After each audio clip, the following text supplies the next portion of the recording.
Thank you. Thank you for your attention.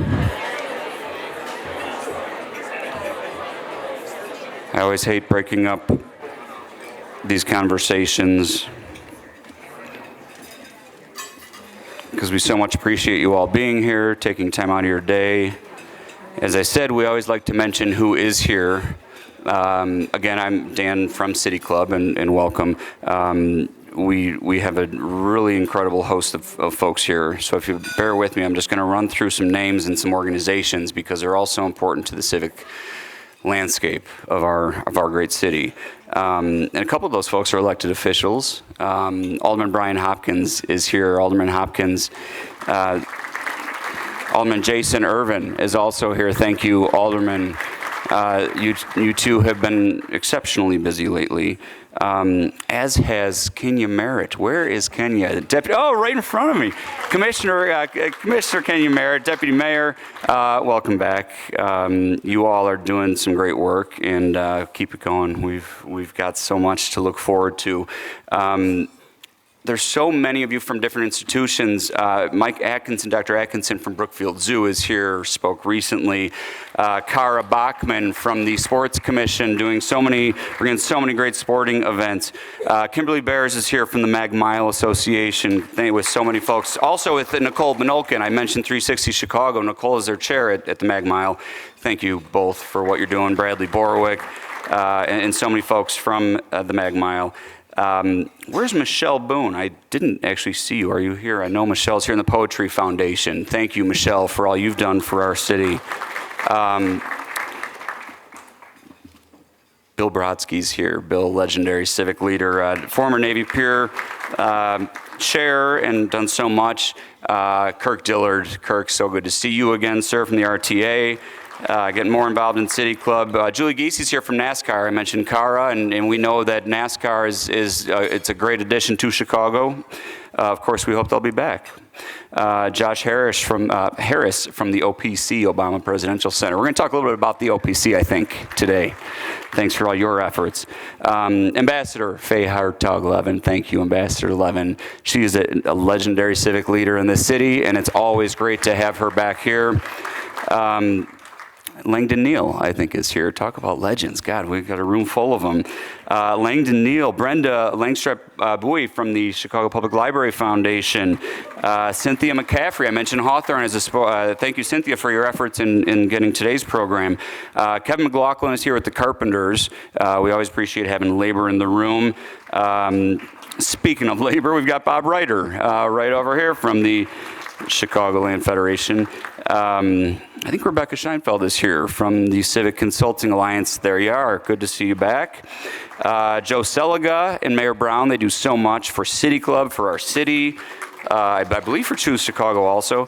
David Reifman is here, Croak Fairchild, former planning commissioner. David, thank you. So just an awesome grouping of Lou Raisin's here from Broadway in Chicago. We know how much he's brought to culture in the city. Where's Gwen Perry Davis from the MCA, a great supporter and member of the City Club.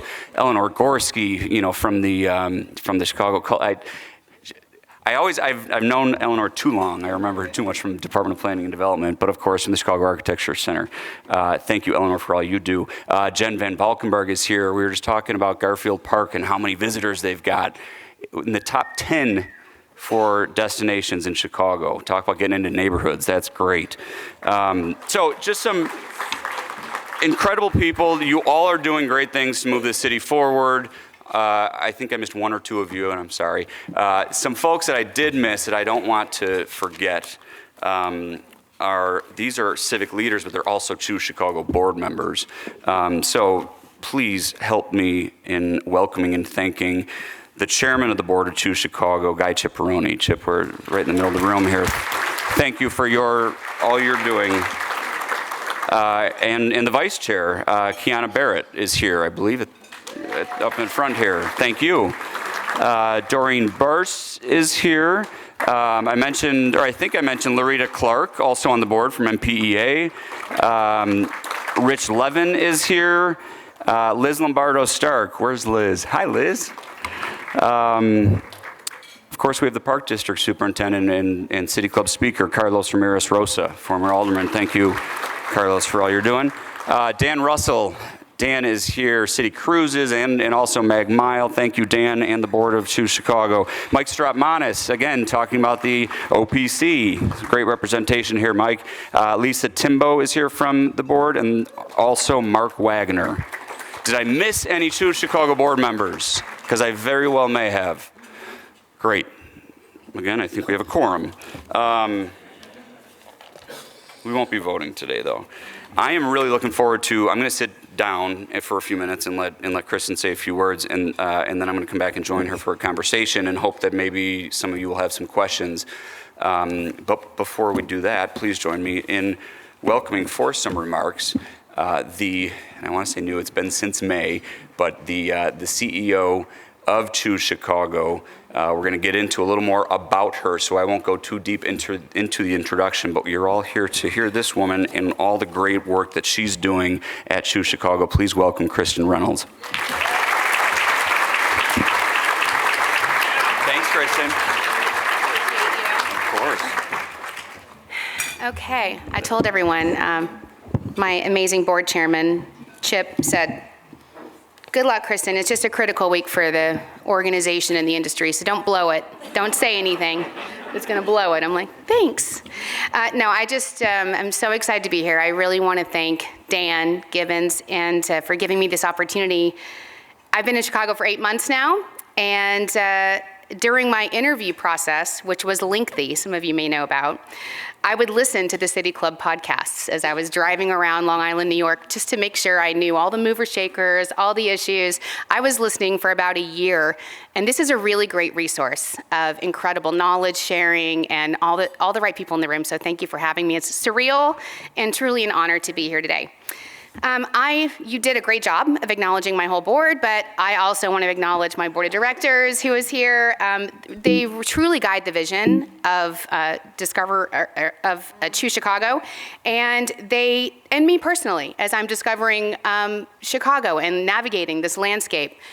In particular, I'd like to thank, and he hates this, Guy Ciparoni. I talk to him probably multiple times a day. I mean, starting at 7:30 a.m., I think he's giving me grace. I think most of his calls start at 4:30, but he gives me grace. He knows I'm not a morning person, so he doesn't call me till 7:30, and I appreciate what you do for me every day, Chip. So I started, and Chip started in July, shortly after me. So we're both kind of new to this. And shout out to our Choose Chicago team. Yay, thank you so much. They work so hard. They are the ones that do all the work that I'm about to tell you about today. But they give their heart and soul truly every day to ensuring that Chicago is known as the best city in the nation and the world. We have a lot of stakeholders. You did a great job, Dan, mentioning them, but I'm just going to call out some that have been really, really important and impactful for me. Deputy Mayor and Interim D-Case Commissioner, Kenya, so great. She gave me a really sweet text today, like, knock it out of the park, Kristen. Thank you so much. I appreciate you every day. Larita Clark, my good friend and colleague at the MPEA and the whole MPEA team. Thank you, guys are awesome. And I'm just going to go through this quickly because we have Navy Pier, 360 Chicago, Magnificent Mile, OPC, Obama Presidential Center, Chicago's Park District, and our newest board member, thank you for being here. And Aviation District is here, Chicago's Aviation District, World Business Chicago, United Airlines, Shedd Aquarium, Field Museum, Brookfield Zoo, which I've actually been to already in this short time, Broadway. If you have not gotten tickets to Phantom yet, I cried the whole way through, it was amazing. And many others, of course, our friends in labor. Thank you so much. I really appreciate everything you do. Bob Ryder is here today. Everyone told me he wouldn't show up, but he's here. And I will tell you, Bob probably gets the most credit for me being on this stage today, so you can blame him. But I think Michael Jacobson might also take issue with that because he was the one that called me and put my name forward. So I'll let them duke that out. I could spend all day thanking the people in this room, but I know you're all really here to hear Dan's great questions and interviews, so I'll get to it. So quickly, for those of you that don't know me yet, I tried to do the wedding thing where I went around to all the tables. I don't think I made it through the room. But I came to Chicago after spending 10 years as the president and CEO in Long Island, New York, and more than 20 years in Arizona in a variety of leadership, tourism industry capacities.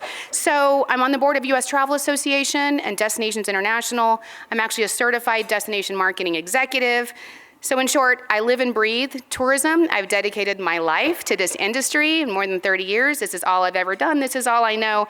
And I'm excited to bring that depth and breadth of experience here to Chicago, to such an incredibly warm, amazing community. And I want to thank you how you've welcomed me. And I always like to start with the why.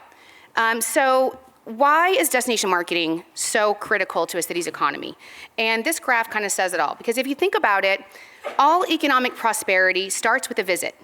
If you build a place where people want to visit, you'll build a place where people want to live. People come here and you visit and you're like, oh my gosh, this is fantastic. I could live there. It literally happened to me. I'm standing here because I used to visit here all the time. And when you build a place where people want to live, you build a place where business is invested in. And when business is invested here, people have to visit because they have to do business. So we call that the destination cycle. And this is why tourism is such a competitive industry globally. And it thrives best where its value is understood and maximized. And the result of that, for Chicago in particular, is staggering. More than $20 billion in tourism spending in 2024, supporting more than 130,000 local jobs, and generating, what's more important than anything, is the $3 billion in local and state tax revenues, which benefits every single resident of this state and this city. And when people visit, they leave with a positive perception that builds our brand and speaks to the world about what a fantastic place Chicago is to visit, live, and work.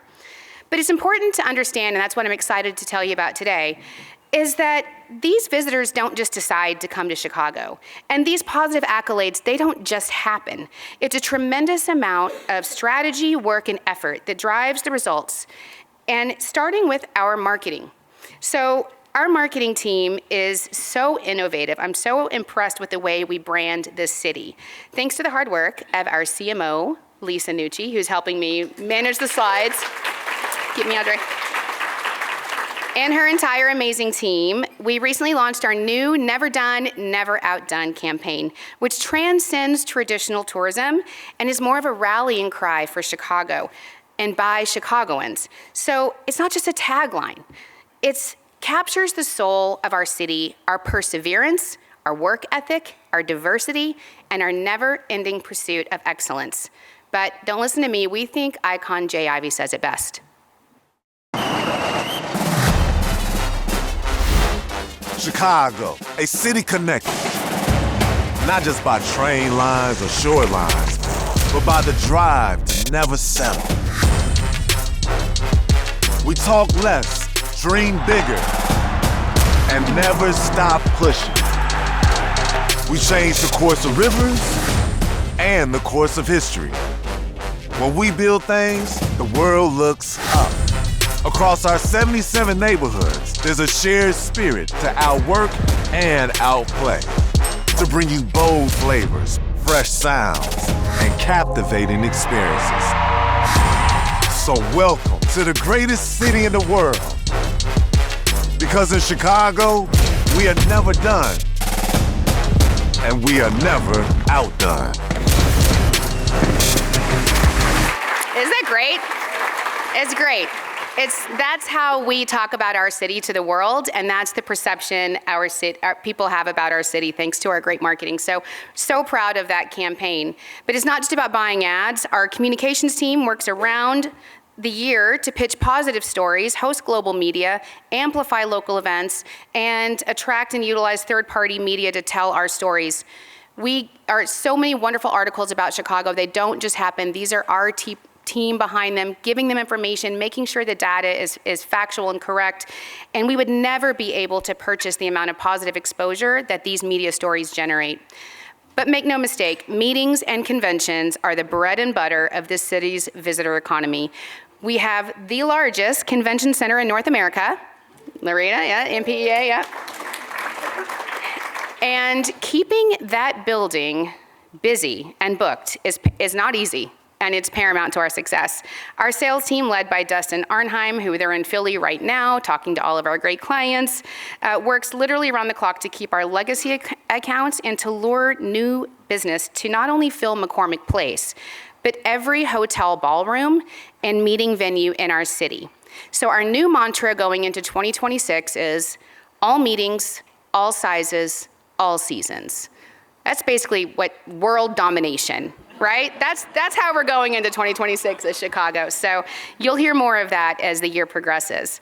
And I think everyone in this room knows Cara Bachman, our Executive Director of the Sports Commission. She's amazing. And the global sporting events that she brings to our city don't just fill our rooms and create exciting opportunities for visitors to engage with their favorite teams and athletes, but these events showcase Chicago on the global stage as a place where winners achieve greatness and where people gather to celebrate champions. I actually heard most recently from our local restaurants and businesses, many of you in the room probably told me this, that after the recent international rugby match with the All Blacks in Ireland, they saw their profits increase more than 20% during a typically slow time for them. So we're already working on bringing back that rematch. That's going to be great. And we've got many more exciting sporting events in the next year, including the PGA President's Cup, college basketball playoffs, WWE, bless you, and volleyball, and much more. So Cara keeps us competitive and front of mind when attracting world-class sporting opportunities. And I also want to recognize, I don't think he's here today, he's traveling, but Aviation Commissioner McMurray and our partnership with the CDA, without which these opportunities would not be possible. So thank you so much. Internationally, we have a global development team, and this is why I love telling you. People think they know what Choose Chicago does, but it's really crazy the amount of effort and work we put into branding our city. We have a global development team and in-market public relations and travel trade representatives in key markets around the globe, and here's why. The average day tripper spends $60 a day, if you think about yourself and the way you travel. An overnight visitor is going to spend about $250 a day. These are national numbers, very conservative. An international visitor stays twice as long and spends twice as much. So targeting international markets is labor intensive and it's expensive, but the results are incredibly impactful as a typical international visitor itinerary is 14 to 16 days. So when they come longer and they spend a lot more money, which goes straight to our bottom line. So international travel is critical, but it's also fluid based on economic and global issues, which we've experienced this year. So while many of our traditional international markets are experiencing declines, we're also seeing several emerging markets, and we're looking to capitalize on that. We recently hired an international expert, Alfredo Gonzalez, as our new consultant for emerging markets, including Colombia, Brazil, and India, all where we're seeing great growth. So we're able to shift quickly and respond to those global challenges. And then therein lies the key to success. If we want to future-proof the destination, what do we need to do to make sure we're thinking forward?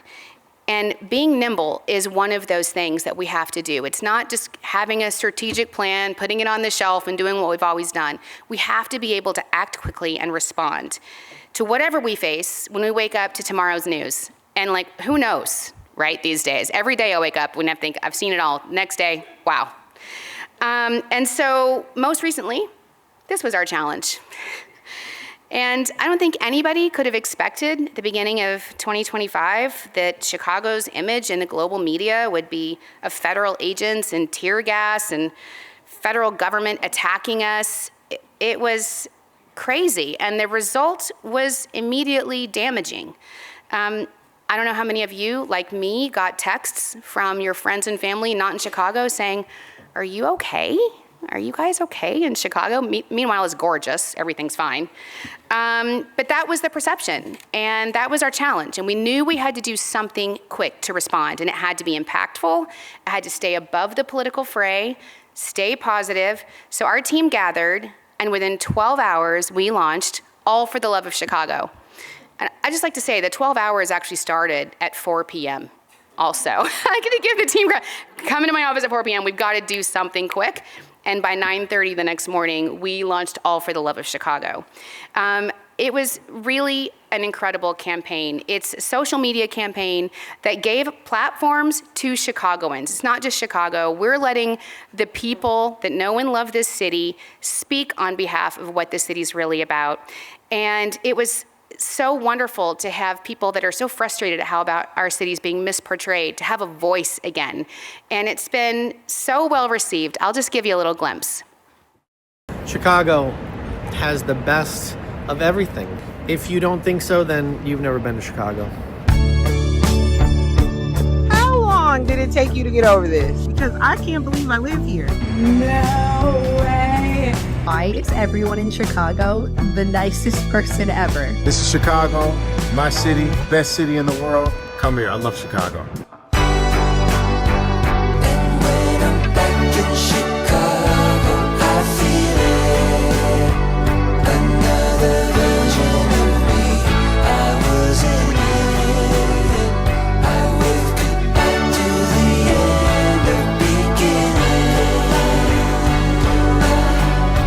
Don't believe what you hear?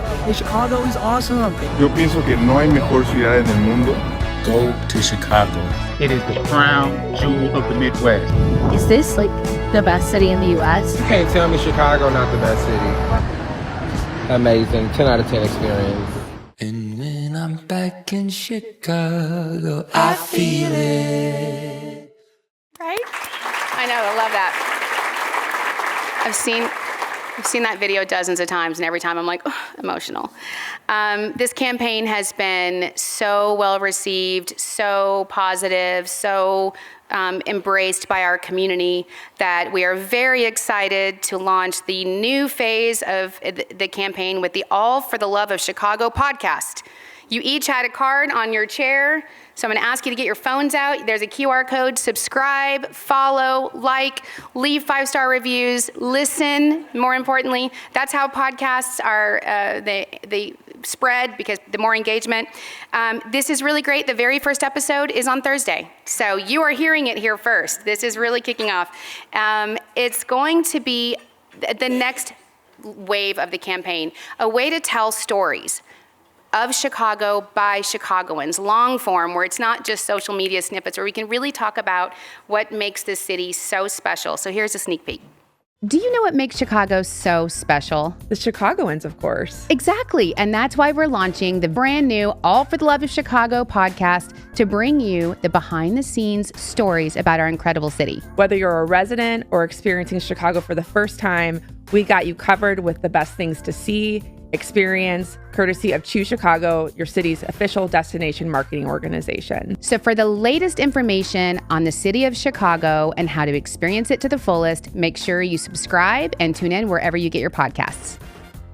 So 600 million people across the globe listen to podcasts. This is an incredible new audience that we have not been tapping into, that we can now really share great stories with. So we're very excited, but it starts with you. You have to help us make it successful by following, sharing, subscribing, leaving us 5-star reviews. Really excited about that. And so, we have all this great work that we're doing, and we're so proud of it. But the other component to ensuring that we're future-proofed and set up for success is funding. Let's be real. All of these things require funding. In order to compete, we have to invest. And Chicago is currently being eclipsed by our competitors. It's making it more difficult by the day to attract meetings, to keep our brand top of mind, and to reach global audiences. But we have a solution. We are on the verge of a once-in-a-lifetime opportunity to create a private funding stream that is collected and driven by the hotel industry, tourism improvement districts. They're called TIDs. You're hearing about this first, probably, but this is going to change the game for our city. TIDs started 25 years ago in California, and there are now more than 200 TIDs nationwide and implemented and utilized in almost every other urban market except for Chicago. I want to thank Michael Jacobson again for this initiative. He and the IHLA have been driving this for the past 3 years. And I do once again want to recognize Guy Chipperoni. Since taking the helm in July, he has been working tirelessly to make sure that our industry is sustained with this kind of funding and that we get it across the finish line. So thank you, Chip. We have had great support for this new private funding stream, I'll say it again, that would not only double our budget, but the estimates from Oxford Economics say it would provide more than $3 billion in new spending in the next 5 years. It's an immediate injection into new dollars into our community and new tax revenues for all of our coffers.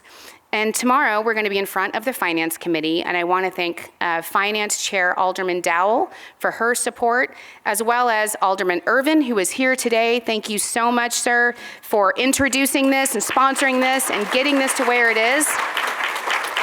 Incredible. I mean, I told him earlier, he gave a master class on December 23rd on how to get something done in Chicago. I was very impressed. We also have Alderman Hopkins in the room, and I want to thank every elected leader that has shown that they understand the value of what this can do for the city and for revenues that we need so badly. It's really what we cannot compete without it. Right now we're thinking about, we're booking meetings for the next 10 years. We've got meetings booking in 2040 right now. And so every decision that we're making or not making today is impacting us for the next decade to come. So again, I just really want to thank everyone for what you're doing to get this moving forward. And we have a lot of wonderful things coming up in 2026, but I know I could talk about Chicago tourism all day, obviously, and I appreciate your attention, but we want to get to Dan's burning questions. So thank you very much. I appreciate it. Yeah.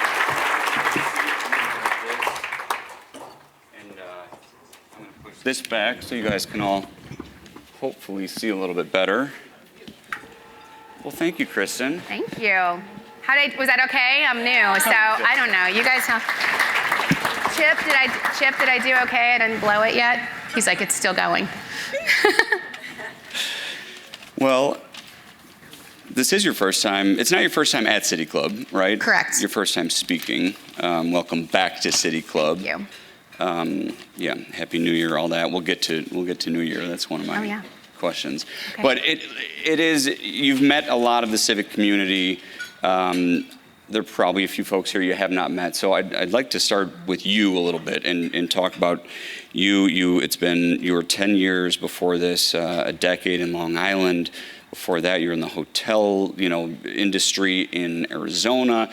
You bring with you an awful lot of specific experience with destinations, with lodging, with hotels, with marketing. Tell us a little bit about your background in how you got here to Chicago and to the City Club of Chicago. The Cliff Notes, thank you. And again, truly, it has been such a warm welcome. I was talking to my counterpart in Philadelphia when I was just there, and she was like, yeah, I've been here 30 years, but I am not a native Philadelphian. I know that. I'm not one of the crowd. I'm like, oh my God, 5 months in, they were like, you're family, Chicagoans. I was like, thank God I'm here. But I actually grew up in Midland, Texas. If you've seen the show Landman, that's where my dad was a landman.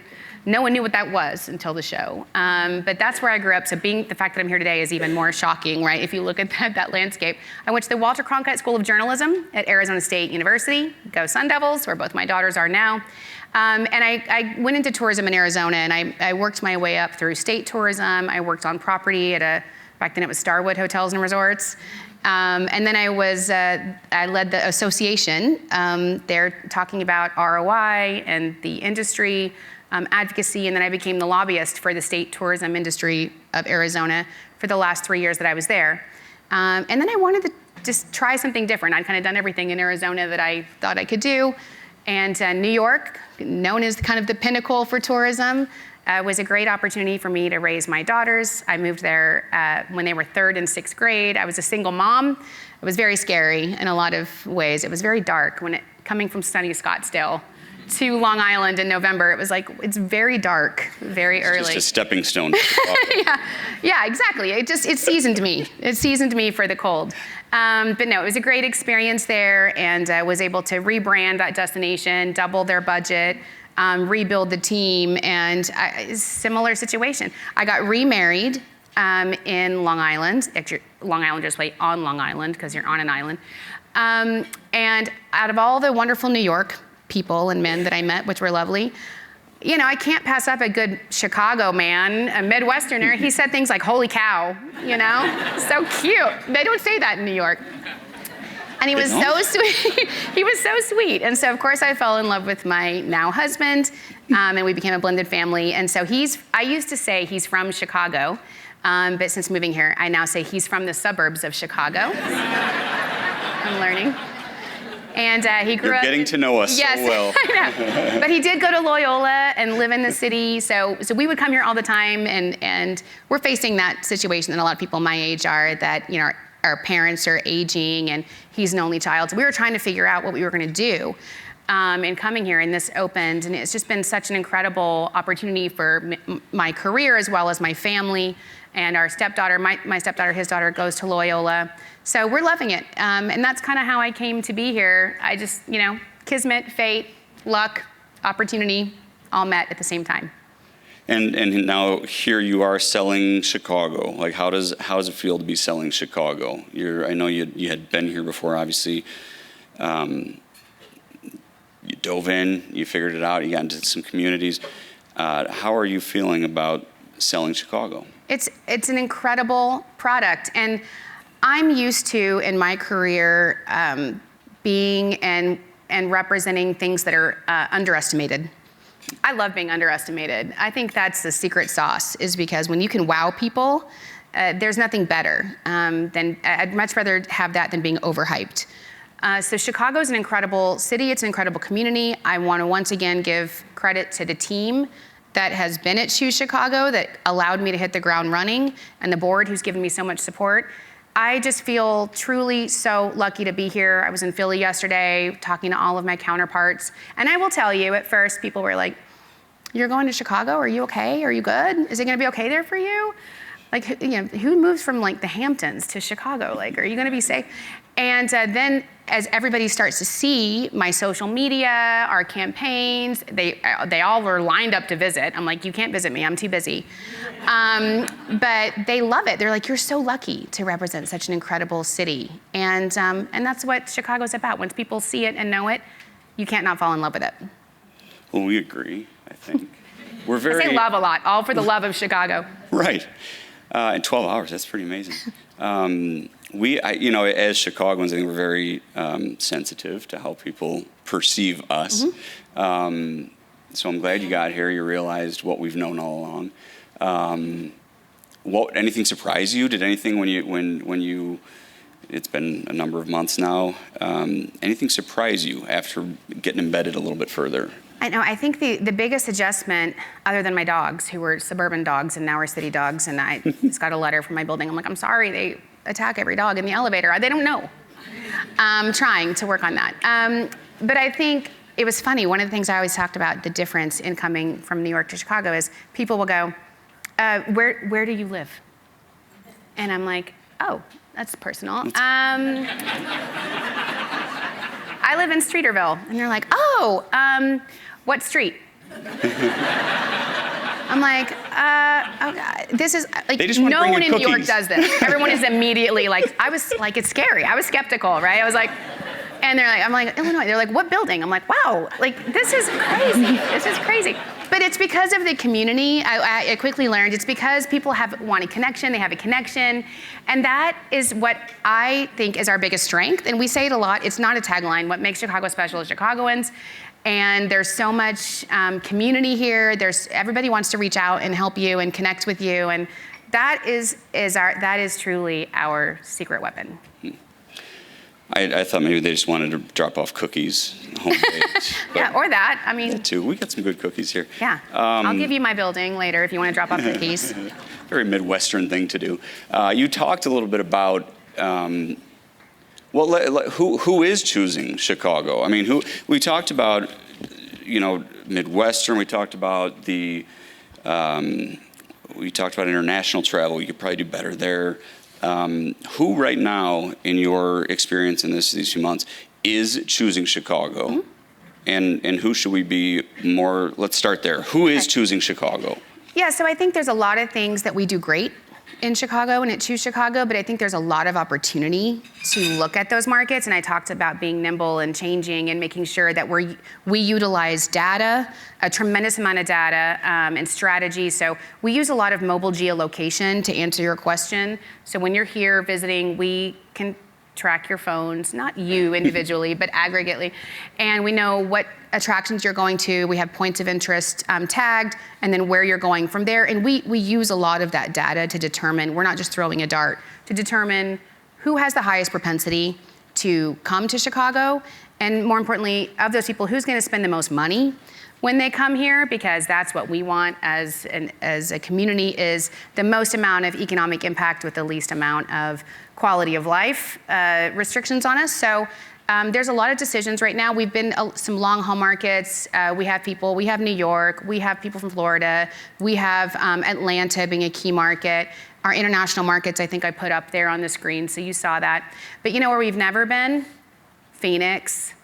You know what happens in Phoenix in a couple weeks? Spring training, where we have the love for Chicago in Phoenix is crazy, and we have people coming to watch the White Sox and the Cubs every single day. So this year, you're gonna see Choose Chicago right behind the home plate. So when you're watching it on TV, you're gonna be cheering it on, and everybody in those stadiums is going to start to get a taste of our destination. We look at our airline data a lot. Again, we work very closely. We look at origin markets that are landing, where we can grow. Denver's another great market. Texas is a great market. So we look at things like media buying too. California is a huge market for us now, but it's very expensive to purchase media in California. So what other markets can we save money on because we have a limited budget and have the most impact? So there's a lot of things that go into our strategy based on budget, and then we track everything that we do. So we'll be able to tell you in the next year, every ad that we place has pixels, and we'll be able to tell you, did that person see the ad and make a decision? And if so, how much did they spend in the marketplace? Were they gonna come anyway? We have control groups. There's a lot of research that goes behind this industry that we do to make decisions. And so much of that is trackable, right? But then so much of it is intangible. I mean, I'm thinking about, for instance, the New Year's celebration here. Yes. We haven't done that historically, and I imagine there were a lot of people across the country that were watching that maybe weren't usually watching and saw Chicago in a great light. How do you put a number to that? How do you, or do you, can you?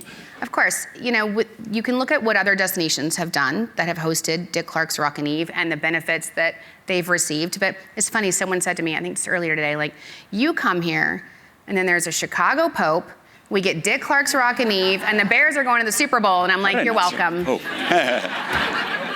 I mean, if things are going down, they would blame you, so when they're on the upswing, you should take credit, right? So, no, it is great, and we are still getting information back from the programming, and I know that there were a lot of learnings from that first time event that we worked very closely with Kenya and DCase and the team, and in World Business Chicago, we worked in lockstep to maximize that. But I will tell you, we had global influencers from around the world here. We had record-breaking New Year's Eve coverage on all of our social media channels, and the preliminary results that I'll share with you, we're gonna make news today, record-breaking New Year's Eve for our hotels, so. Great. There are many hotels in the room. As I said, there are many destinations, many tourist destinations, hotels, restaurants. The economics of tourism is, you put some numbers up there. The economic impact it affects everyone. It affects everyone who works here in this building. It affects everyone who the tax revenue supports everything that we do and the transit that we ride and the.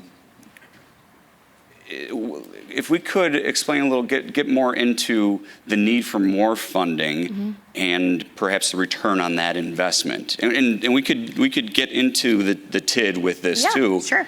Because I think that's pretty important to compare us to our competitors. I mean, we're not on the top of that list. We're at the very bottom of that list, actually. And let's remind, because the list we were looking at, or the list I'm referring to, is the list of how much we spend. Right. In tourism marketing dollars. Is that correct? That's correct. And you think, based on what we talked about too, we spend the least of our competitive set, and we also have additional challenges with our reputation that we're trying to overcome at the same time. A lot of those destinations don't have the misperceptions of their cities that they're having to, first of all, explain away and then promote the positive aspects. So we have more work to do with less funding to do it. I think we've done a great job to date, and again, we work tirelessly to make sure that Chicago is everywhere it can be, but a lot of the decisions we make is to not be in a market, to not be in an international market where there's opportunity, to not invite people to come because we just can't afford it and we have to make tough decisions. And from a meeting standpoint, we have these legacy clients that are billions of dollars that bring in, tens of thousands of people in one show. And we're up against Orlando and Las Vegas. And now what we're seeing is a rise in secondary markets like Dallas, Indianapolis, Nashville, even New Orleans. I was at a lunch yesterday and they were like, New Orleans is coming after us. And they're willing to incentivize. They're gonna say, listen, Chicago's got problems, don't go there, you should come here. And also, we're gonna sponsor your transportation. We're gonna sponsor your reception. We're gonna alleviate any doubts that you have about we don't have those dollars and those opportunities right now, so this would really allow us to just compete with what our competitors are out there selling on behalf of their destination. So it's, we're doing our best. Chicago, the little engine, but this puts us up there with the big boys. So I'm looking forward to that. Yeah. Well, I think that's important. We're not the little engine. We are the big. We are the big We're the third largest. And yeah. I think it's important to make sure that we understand the return on that investment, right? We talk a lot about transit here and how much every dollar brings back because of who can move where. We talk a lot about education and how much it costs to educate a child and what comes of that eventually. I believe that tourism is that same way, and it affects so many jobs. I think there are more jobs in restaurants and hospitality than any other industry here. So I'll just say a thing about tourism jobs, because this is, people oftentimes like, why did you dedicate your life to this industry? Why do you love tourism so much? And through the different places I've worked, especially on property is where you can see it most. When you do see the coffee manager, that's a job, or the bellman, or the dishwasher at a restaurant, and you know that the greatest thing about tourism as an industry is you don't have to have a specific degree, you don't have to have any kind of specific credentials. You have to have a positive attitude and a work ethic. And if you do, there are no ceilings for you. It changes people's lives. It's truly a career that changes people's lives, and we have to drive the visitors here to be able to create those jobs. But it's wonderful, and as far as the impact of immediate funding, if you're trying to bring a corporation here or trying to do some of those bigger things, those have years of planning stages. Tourism, if we get additional funding, we can inject it right away, and we can impact immediate travel decisions that people are making for the next weekend or the next month or the next summer. And those are new dollars into our community. And I always say when visitors come, they're taxed on where they eat, sleep, shop, everything. We tax and they don't care. They're happy. They're happy to be on vacation. And then they leave, and you don't have to educate them or fill their potholes it's just like new money from outside and that's why it's so competitive. And that's why other destinations are spending hundreds of millions of dollars, because they understand the return. Yeah, and it was interesting to me that the hotels would want a self-imposed assessment. Was that difficult to get those folks on board? We wouldn't be here. Thank you. I was going to say we wouldn't be here without the hotel representatives in the room. This wouldn't be a thing. The hotels literally brought this to the table and have driven this forward. This is their initiative because they know that marketing impacts their hotel. Most people, when you travel, you don't say, I'm going to go to the Courtyard Inn and Marriott and wherever. You say, I want to go to this destination because they have the art or the culture or the cuisine or this event, the sporting event I want to go to. And that's how you make decisions. And then the hotels benefit, right? That's the jobs, that's the revenue. But you have to have the story of the destination. And the hotels in Chicago have been incredible. We needed, I think, 51% of the petitions to put this forward. We had over 60%. We had incredible support for this. And it is amazing that they're lined up, ready to self-impose. So this is happening. I mean, are there going to be any major hurdles, or is this just a matter Alderman Irvin is just still here. We'll have to have you back. Alderman Hopkins. No, so we have. I mean, I understand it's at committee, right? So it's on the way. And does it require state fund so approval? It required state enabling. Was 3 years ago we got state enabling, and again the Hotel Association was paramount in that. So it's state enabling, and so we've been working on this as a municipality, as a city, for 2 years, and we will be the first one in Chicago, in Illinois, and then all of my counterparts in Rockford and Quad Cities, and they're waiting for us to get this across the board because they want the same opportunity to create TIDs in their communities and neighborhoods, but they need Chicago, they need Chicago to set the example, and I really hope that we will. Good. More opportunity to tell our story that we're all so proud of. Okay, so we talked, there are a few things that I wanted to touch on. That one big one is, first of all, winter, New Year's, that was great. I feel like since COVID, we've done an awful lot in the winter. It was exciting for you to see all meetings all year, all seasons. Yeah. Yes. People are getting out more in the winter. That's great. If you want to add anything about winter, if not, I kind of want to jump to summer because there's some good stuff coming. Listen, I'm all about winter because for me, what you look at as tourism and strategy is where are your opportunities for growth. And where are the need times for our businesses? And winter and the off season is when our businesses, summer and when people are peak season, the rates are high. People want to be in Chicago, and Chicago is glorious, and I think people love that. But the winter is really where our biggest opportunity for growth and revenue lies. We did this in Arizona, but it was the opposite seasons, right? Like Arizona, no one wants to be there in the summer. You can fry an egg on the sidewalk.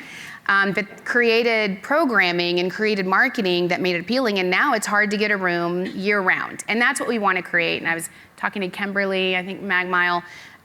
We had a great New Year's Eve. I was in the Lights Festival parade. Sure. It was like Mag Mile, truly magical. Loved it. It was so beautiful. But if you look at New York, their peak season is between Thanksgiving and New Year's. They get 8 million visitors a year during that time. You can't get a Broadway ticket, lose here. You can't get a hotel room, they're through the roof. So I walk around as a newbie and I'm like, I live steps from Mag Mile and we have Saks Fifth Avenue. Let's get a light show.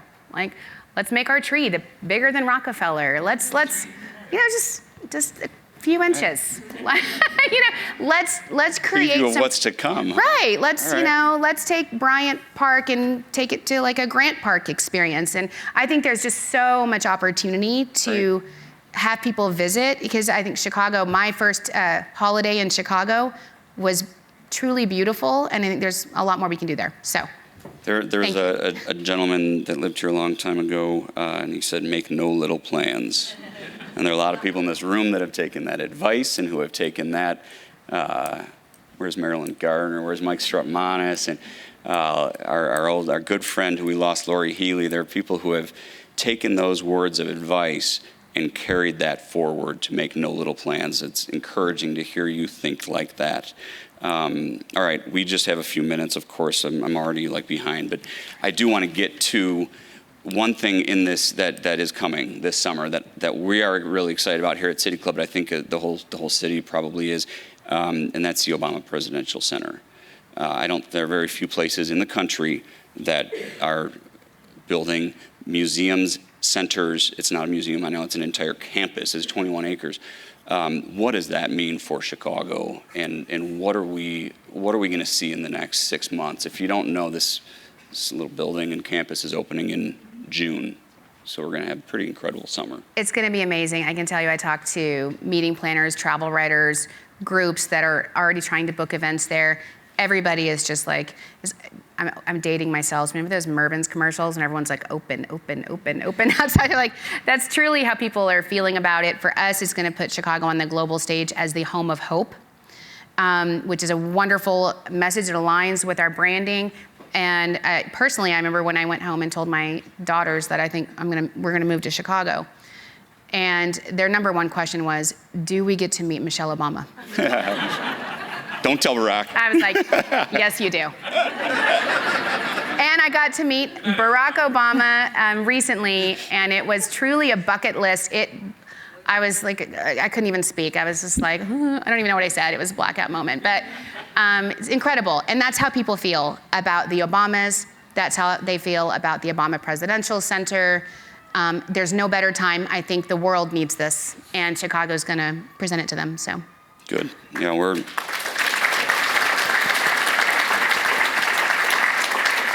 we're excited about that, and we've been talking about City Club doing some of those previews and some of those events there, so there's a lot more to come. And I know Marilyn had to step out, but she's going to be interviewing, sitting in these chairs, interviewing Valerie Jarrett coming soon at in February to talk more about this. So it's something that the whole civic community, I think, is really going to see, and that's going to be good for business. It's going to be good for neighborhoods. It's going to be good for so much. So we're excited about that. I mean, there's nothing bigger. Well, I guess there's the Pope. The Pope is pretty big. I haven't met the Pope yet. Can we get him home? Have you worked on that? I think Chip's working on a papal visit. We'll make it a group effort. I'll put something on City Club letterhead and maybe it's they'll read also that. the 100th anniversary of Route 66 in 2026, as well as the 250th anniversary of the Declaration of the Independence signing. So there's a lot going on in our city and our country, and it's going to be a great year. Great. I always like to get questions from the audience. I'm sorry, we have 3 minutes. So let me try to get one in that was already pre-submitted. It was one of them was about the podcast, because I know you had a podcast in New York, right? I did. We started a podcast in New York in 2020 when we couldn't do any marketing, and we started storytelling. It was a new medium at that time. It was called Long Island Tea, like the Long Island iced tea. It is where we spill the tea on living your best Long Island life, and we started every episode with how you doing. So you'll be glad to know that the Chicago, All for the Love of Chicago podcast has several segments. The first one is the deep dish. And then we'll talk about, what is it? What's the next one? What is it? Oh, we're loving it. What we're loving, because McDonald's is from Chicago, obviously. And then Let's Chicago is where we'll tell you all the things to see and do. So I'm really excited about it. It's going to be fun. Great. Well, we look forward to that. I think you said that drops on Thursday. Yes. Okay. We're going to win national awards. We're going to top charts. That's what I told my search committee when they hired me. They're like, what are you going to do when you come here? I'm like, I'm going to break records. We're going to win awards. We're going to innovate. So I'm doing my best. Okay. I know. All right, so let's end there then. You're here at the beginning. Let's imagine you on the way out. In I don't know, is it a number of years? Mm-hmm. What's your goal? What's your biggest accomplishment when we're doing your exit interview? I think the biggest accomplishment is everybody knows what Chicago is all about. Truly, everyone knows Chicago is the best city in the world. And our biggest challenge is going to be like, sorry, we can't accommodate you. We're full. That was a. We're full. That was a very fitting way to end, because as I mentioned, we have a number of great programs. You had a wait list here today, and there are like 6 other major events going on in the city during lunch today. So congratulations on that. That's how we're. Thank you. City Club, we have a number of programs, and fortunately for us, we can't accommodate you all because so many of them are sold out. A lot of you are coming back. We have Valerie Jarrett. That's going to be a great one. We have the Secretary of Transportation for the state, Gia Biaggi. We have your partner, Commissioner McMurray from Aviation, another wait list. But you also know it's Chicago and it's City Club, and we always hold seats for members. And if you have the right level membership, let us know, and we will try to get you in. There's so much to discuss. There's so much good. They're difficult conversations. This one was not as difficult. Tourism is fun. It's fun. There's so much to come. We're so excited to have you, Kristen. Thank you so much to all of you. I really appreciate you taking the time. I know your time is valuable, and it means everything that you're here to learn about Choose Chicago and to welcome me. So thank you. And we can't wait to have you back. Thanks. So thanks for being here, everybody. Welcome back to City Club soon. Thank you. Thank you.